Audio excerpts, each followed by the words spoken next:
Mwili. Wali. Wote mahebu dando dari uragolo. Pero ko bimamu.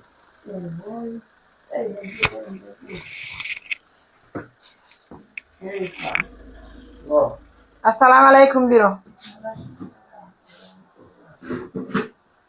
Pero ko bimamu. Mariam Touré. Mari wo Niger. Wali tato jama be mara fere be. Wali to be piji bui. E banye bui.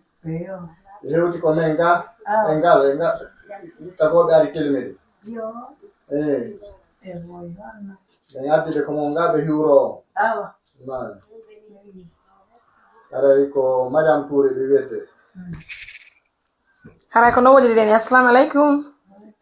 To ye jam. No haifi.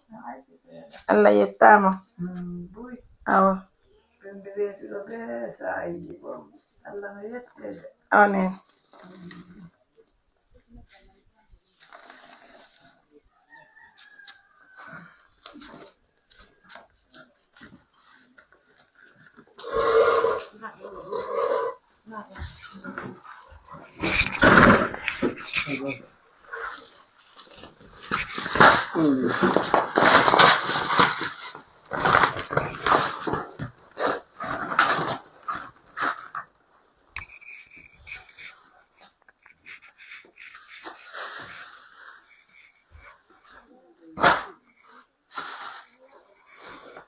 Davvero, direi. Iwedio tunna kati. Haray o sa kumar do dan do nebba. Ko sunna kati mo woni nyiri julde ni nanene. Amin. Allah. Amin ya Rabbi. Amin. Amin. Amin. Al-Barkan. Amin. Amin. Amin. Non si quanto le sera con suo marito, non si quanto donde. O si quanto Awane. Iya. Wala ya ko be.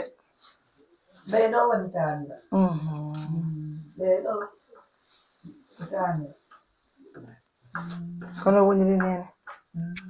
Yalla moƴƴi nani. Kono woni ni nene.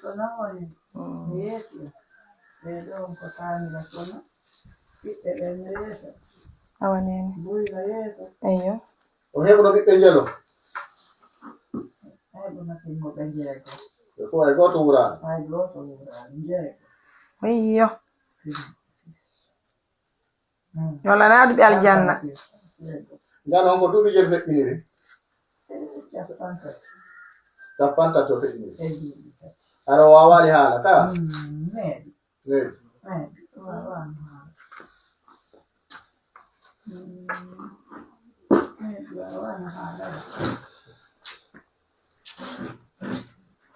Bien, biro hade men arno yettugol on. Men dara si ɗon ye jam. Aray ko anɗingol lon ko mojobere men jogiti ko lagini fu mi woni gollande. Allah ko seede si tawi feere no ɓurno ni mi waɗayno ko ɓuri ni nen. Ayyo. Allah. Awane. Amin ne. Allah. Amin ya Rabbi. Amin. Allah. Allah. Amin ya Rabbi. Amin ya Rabbi. Allah. Ayyo. Awa. Awa.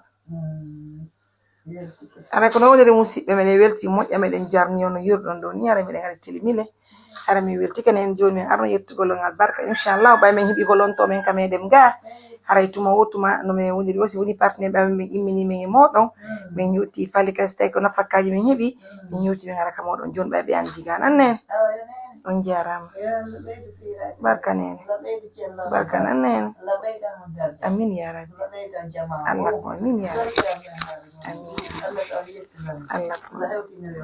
amin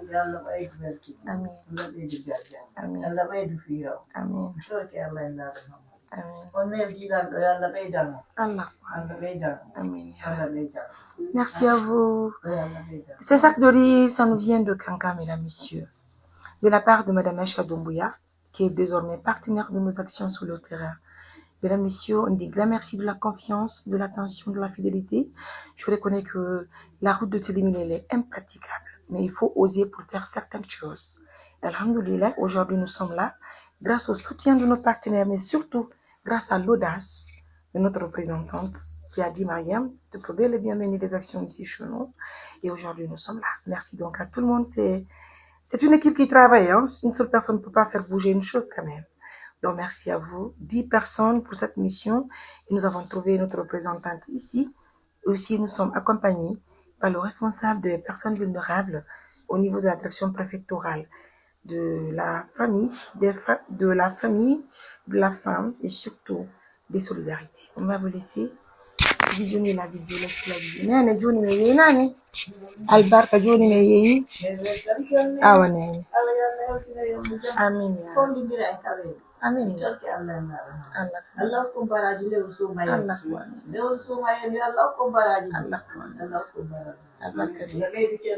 barka nene barka mone amin ya chapeau ayo Allah amin ya je veux vraiment voir nene nene on yi bichon ci julde on yi bichon ci julde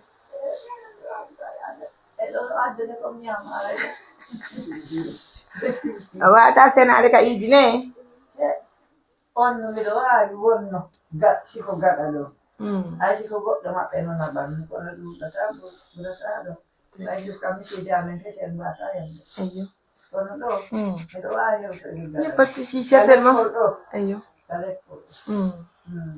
d'accord.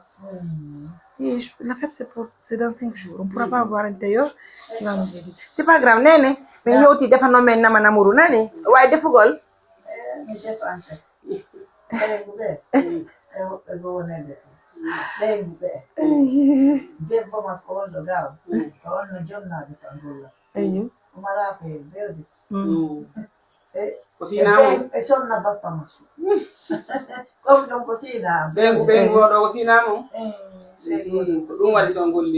Merci beaucoup. Alors nous on va vous laisser, mesdames, messieurs, prenez bien soin de vous. Merci à la grand-mère mondiale. Elle est très aimable, elle est très belle. Ah, quelle beauté. Au revoir. Tati, calmez-vous. Faut se calmer. Mes amours, moi l'amour de mes fans, ça me va droit au cœur. Ah, thank you. Oh là là, mesdames, messieurs, c'est la maman de Tierno Amadou qui est venue me dire bonjour.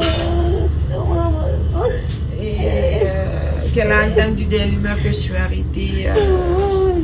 Il faut se calmer. Thank you. Vous vous rappelez, c'est le premier étudiant que nous avons envoyé en Égypte pour la mémorisation du Coran et justement qui est étudiant désormais dans l'université à Jara. Donc, grand merci à tous les partenaires qui nous ont aidés à réaliser le rêve de la maman. Si vous vous rappelez, elle était venue nous demander de l'aide pour son enfant, son fils, Tierno Amadou, qui est aujourd'hui en train de briller, bien sûr, en Égypte. Ce qui montre vraiment ses capacités, la valeur de sa famille et surtout un courage que même Cheikh Sarr apprécie énormément. Donc sa maman est venue me dire bonjour avec toutes les prières, les larmes aux yeux. Oh là là, ça me touche au cœur. Il faut reconnaître que plusieurs personnes m'ont appelé, plusieurs personnes ont effectué le déplacement. Les voisins, les amis, les proches. Je prie Dieu que Dieu nous accepte et que Dieu accepte aussi nos prières. Laissez-moi vous dire que je resterai reconnaissante pour toute la Guinée, à tous les Guinéens, je veux dire. Parce qu'aujourd'hui, j'ai vu nos représentants partout. Avec moi, Alpha Boubacar Diallo est là déjà, ABD, de l'abbé, Diam Bello qui est mon niveau aussi, voilà, notre représentant depuis elle est aussi arrivée depuis hier. Abété m'a fait le compte rendu de tous les appels qu'il a enregistrés à l'abbé. Voilà, tout le monde, hein, tout le monde. Allez, ça me touche franchement au fond du cœur. Tanti, Frankie.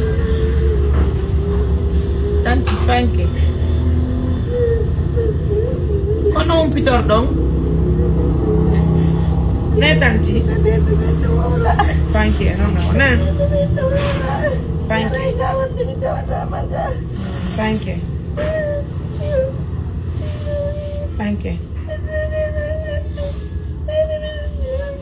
Frankie, non mo ñoron ko hande won en hande ko hande won jugement mo si Allah toro de ngalla yalla feƴƴi ni no moƴƴi nani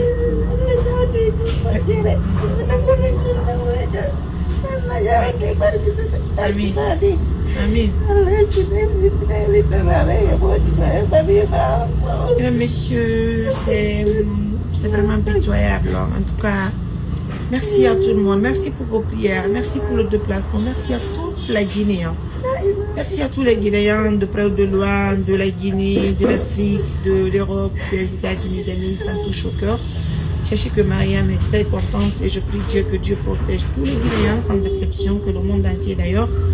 Voilà, ici il y a nous en tout cas, merci à la maman de Kiamou Amadou. Je ne cesse de pleurer depuis qu'elle est arrivée chez moi. Et depuis qu'elle est informée de cette nouvelle, voilà, mais tout ira bien, Inch'Allah. L'espoir est permis, puisqu'il faut compter sur Allah le Tout-Puissant. Messieurs, on va vous laisser prendre une question. D'accord. Je suis avec ma grande sœur, quoi. Ma grande sœur, celle que j'aime de tout mon cœur. Wow, c'est un plaisir. Hey, Jam, quand on a Django à l'université. Ok, quand tu es où là? Au Daboula, mais au Mamou Média, Balé, quoi. Balé, très bien. D'avoir des classes en bas? Deuxième année. Ok, ça ne fait pas de souci. Bon courage. Nani, la moutier. Et surtout, bonne chance aussi. On est où là maintenant? Ari la fille de quoi, yo maintenant. Donc, mgetu motaxi quoi. Dans déposer le minimum yo wat yalla o kam o chance ko mara. Déjà merci. Merci beaucoup les étudiants de Kanka, Mariam et à Kanka. Merci beaucoup. Si toutefois j'allais prendre assez de temps ici, j'allais franchement organiser une rupture de gel avec les étudiants. Mais le temps fait minime quoi. Le mari, à Mamou, les enfants, tout est compliqué. Donc on n'a pas assez de temps. Mais néanmoins nous sommes là. Merci beaucoup. Nani, je suis très contente. Barrière. Tu vois, c'est mon numéro 1. Et ton numéro, donne-moi un peu. Bon, je n'avais pas mon téléphone. Attendez. Ok. On va le faire. Farida, un taxi pour l'autre. Merci, c'est vraiment gentil. Nani. Bonne soirée. Allez, au revoir.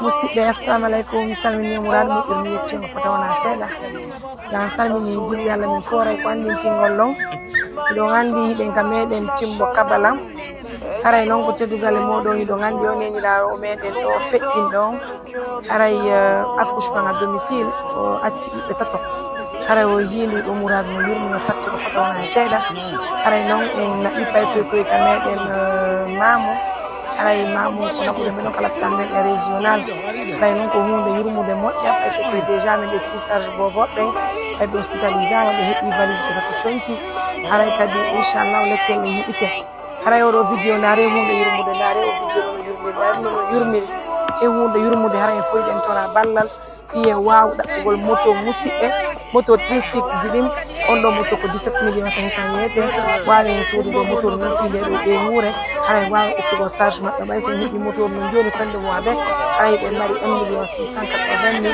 ɗi ɓe wuure nden hakken on sakumaɗo joɗuɓe bobo ɓe jankore e o debbo feƴƴinɗo no mari ɓiɓɓe jeetoto ɓe jeetoto acci ɓiɓɓe jowoni tosu koye e bobo ɓen ko towni jeetoto o wali o maayi yurmodiren jallodiren musidɓe daare hunde yurmude daare ɗum no yurmiri wallodiren hokkore ɓeɗo ɓiɓɓe hay noon ko annintingol ɗo madame Idiatou wontiɓe Australie kamɓe déjà adani e montant de 500 000 ɓottiramen kadi golan tan ini hanta koppe en kadi ko andiri koni waji kan kadi 500 000 total dow haare musidɓe ko anndi golle yen heeɓi e montant de 2 millions de no frangue ne fi fuɗɗagol ndu motor ko waɗi on fini hay kañotton men udditiɗo ɗe ko woni e balɗe fof mi wawali publigol taw kañotton udditama heeɓi balɗe 4 ha 5 kono mi wawali haara publigol kañotton mi wawa kadi waɗugol émission ɓaɗa wi kon feƴƴude kon feeno sayi ɗo haray noon musidɓe ko anndi ngol on hannde publie kañotton marɗo feere o e wallito en daaren soduren ndu motor fiɓe ɗo ɓiɓɓe dankuɗen ɓe ɓiɓɓe hiɗen fala ka ƴettugol appartement ka meɗen mamum